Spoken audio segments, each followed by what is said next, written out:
34 জন আমাদের সবাই হাসপাতালে নেমে গেছি তারপর আমরা সবাই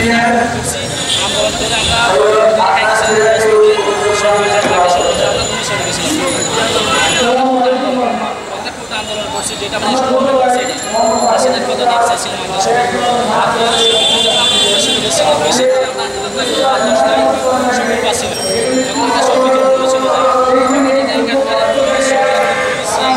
প্রশ্ন যে তাদেরকে কেন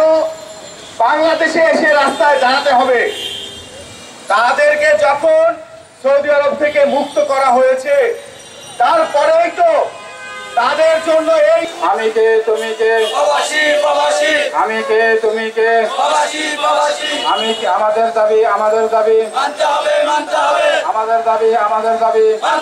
মানতে হবে আমি কে তুমি কে প্রবাসী প্রবাসী আমি কে তুমি কে প্রবাসী প্রবাসী আমাদের দাবি মানতে হবে আমাদের দাবি মানতে হবে আমাদের দাবি মানতে হবে আমি কে তুমি কে